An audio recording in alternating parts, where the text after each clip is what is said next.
ផលិតផលខ្មែរយើងនេះពេលធ្វើចឹងហើយមិនគិតជាផលប្រយោជន៍ថាសម្រាប់តែក្រុមហ៊ុនទេបានហើយធ្វើ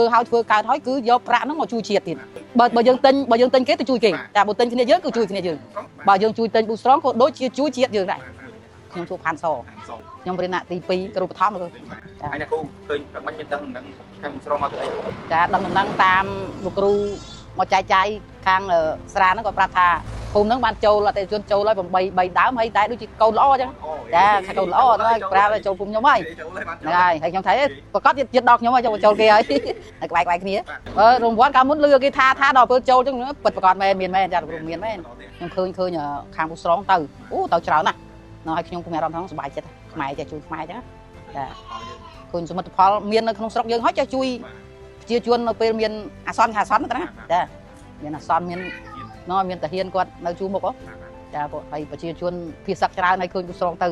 ជួយចឹងសប្បាយចិត្តមែនពេលភាសឹកចឹងខ្ញុំជឿចាប់ចាហើយមើលទូរស័ព្ទមានកន្លែងខ្លះមើលកន្លែងខ្លះទូសក់ទឹកភ្នែកចាលឹកឃើញហើយនឹកឃើញថាយើងនៅស្រុកចឹងតែហើយគាត់ពិបាកហើយដល់ពេលឃើញមានខ្មែរយើងទៅជួយចឹងគឺមានអារម្មណ៍ថាសប្បាយចិត្តផងទឹកភ្នែកផងចាក្នុងខ្ញុំដូចថាអ្នកលក់ដែរចាកាលមុនយើងថាធ្លាប់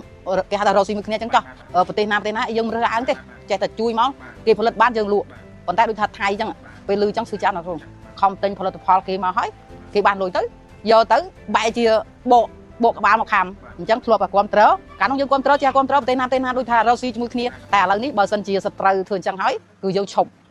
ប្រើពួករបស់ខ្មែរយើងច្រើនណាស់តែភេទជ្ជៈសមមុខចាជាពិសេសគឺ Boost Strong ចា Boost Strong លក់បានទៅលុយគឺជួយជាតិយើង